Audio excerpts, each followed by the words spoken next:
guys, welcome back to my channel. My name is Caroline, and today I'm going to be talking about the books that I am going to read in November.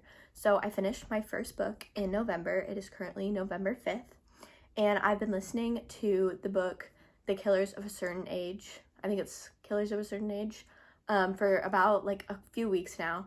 And I just finished it this morning, and I listened to the audiobook of it. I'll pop up a picture, so I didn't actually have the book. But Killers of a Certain Age is about these 4 paid assassins, and they've been paid assassins their whole life, and they just retired.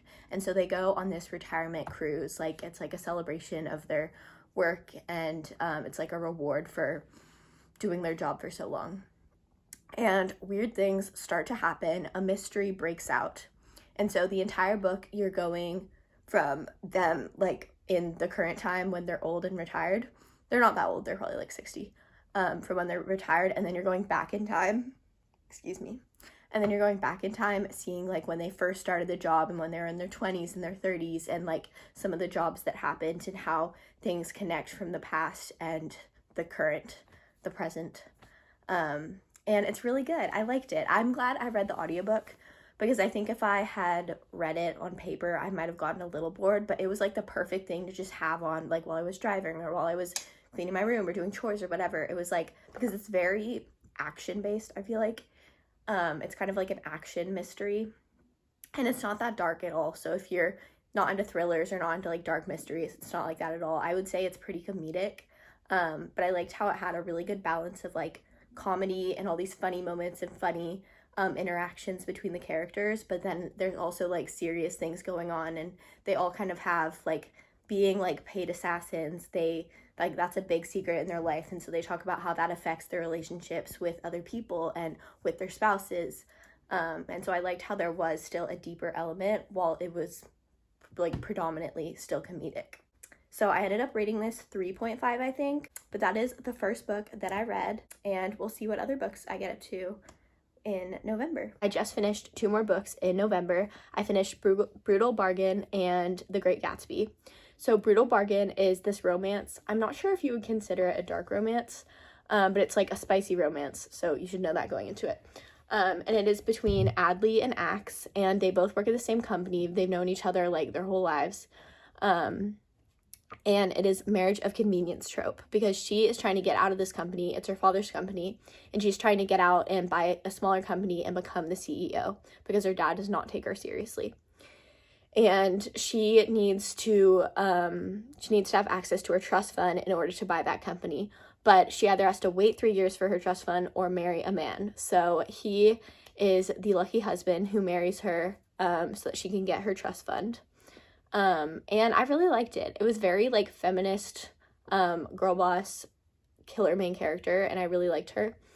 And it was just really cute, and the guy was so cute. Like the quotes in this book were crazy. I posted them on my Goodreads, like the ones that my highlights and notes, because he just said like the sweetest things for the entire book. And I rated this 4 stars. I really liked it. I enjoyed. I got like a little bored at the end, because it is like, it's a romance, but there's other plot. Like, there's like a ton of plot like between her and her brother, and like all these family dynamics and stuff. And so at the end, it was just like, I got like a little bored, but it was still good. And I even like, I found it really funny, like the relationships between her and her brother and her cousin, like it was all kind of funny, which I liked. So then I also read The Great Gatsby. I read this a couple years ago, and then I had to read it this year for school. And if you don't know what it's about this guy named Gatsby.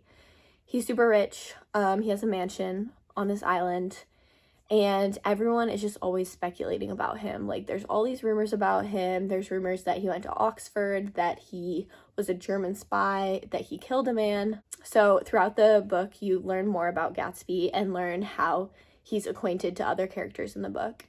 And the entire book is narrated by this guy named Nick, who lives next door to Gatsby. And I really like Nick. I feel like he's honestly the best character, like morality-wise. His morals are definitely like the best out of all the characters in this book. But it was okay. I didn't really like it the first time.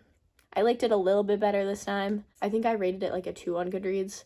Maybe it'd be like a 2.5. But it's not my favorite book. I don't know. I feel like there are better classics out there. But I really want to see the movie with Leonardo DiCaprio. So maybe I'll watch that soon. But those are the 2 other books that I read in November, and hopefully I read many more because I am currently 6 books behind on my Goodreads goal. So wish me luck. It is November 29th, and I finished Wild Love by Elsie Silver. I'll put it up here. On November 26th. I've just had a busy week with Thanksgiving, and so I did not get to talk about it until now, but I finished Wild Love, and I decided to rate it 3.25, I think. Probably like somewhere between 3 stars and 3.25. If you don't know, Wild Love is the first book in the Rose Hill series, which Elsie Silver is best known for the Chestnut Springs series, and the Rose Hill series is like kind of interconnected with it. Like, Wild Love is about Ford and Rosie, and Ford's sister is Willa, who is in the 3rd book, or the 2nd book. She's in the 2nd book, I think, in Chestnut Springs. So they're kind of interconnected, but like you don't have to have read like Chestnut Springs to read Wild Love or anything. And basically it is about Ford and Rosie. It is brothers' best friend trope, and they have grown up like knowing each other. They have known each other like all throughout high school, and then they meet again like 10 years later when they're like 30, I think, and Rosie ends up working for Ford, and they kind of find out that even though they've been hating each other for so long, and like as kids they always kind of had this relationship of like picking at each other and getting under each other's nerves, and getting under each other's skin, and just like picking at each other, they realized that their hate was really covering up for love. And so it was really cute. I liked it. Elsie Silver knows how to write like a cute country romance, and I really enjoy them. This one, I didn't like it as much as I liked some of the books in the Chestnut Springs series. Like Flawless and Heartless, I think, is the one with Willa. Those, I really, really liked those. And so this one, I feel like I just didn't connect with the characters as much, but I still really liked it. And I liked how Ford was kind of like this quiet guy who was more shy, a little bit awkward, and she was like this like upbeat, like popular, like personality. And so it was like a cool character dynamic. But I did rate it 3.25 stars. I'm not sure if I'll continue and read Wild Eyes, maybe someday, but right now, probably not. But that is the next book I read in November. I'm thinking I could probably read one more before December. It is November 30th, so I just talked to y'all yesterday about reading Wild Love, but last night I also finished Birthday Girl by Penelope Douglas, and that was the last book that I read in November because I don't think I'll be able to read another book in one day. If you haven't heard of Birthday Girl, it's kind of maybe a little infamous just because it has like a crazy age gap. But it is a spicy romance, and it is an age gap romance, and the trope is ex-boyfriend's dad. So I feel like it's important to know those things before going into it because that's not for everyone, and that's totally good. So if that's for you, read it, but obviously if you don't like any of those tropes, I would not recommend it. But it is about Pike and Jordan. Jordan is 19. She just turned 19. And she's kind of had a rough life. She's working at this bar. She's living with her boyfriend. They're like trying to pay the bills, but they're having a hard time. And it's her birthday. And so she's working at the bar, and then she loves 80s movies. So she goes to the movie theater, and decides to treat herself to a movie for her birthday. And she ends up sitting to this man who she talks to a bit, and she ends up having like a really nice connection to. But she has a boyfriend, so she's not, you know, thinking of anything like that. She was just like, oh, it's been a nice night with this strange man. And then she finds out, later in the night, she finds out that he is actually her boyfriend's dad. And she and her boyfriend get into some trouble. Her boyfriend gets into some trouble, and they have to leave their apartment. And they end up living with her boyfriend's dad, whose name is Pike. And, you know, that's basically what happens. There's other stuff that I don't think I can say because it'll be spoilers. But I do want to say that it's not cheating trope because I feel like that's important to specify. But I really liked it. It was really cute. I rated it 4.25 stars. I really enjoyed it. I thought like the writing style was really good. It kept me invested. And I read this within like 3 days, I think, which is pretty fast for me because I'm a slow reader.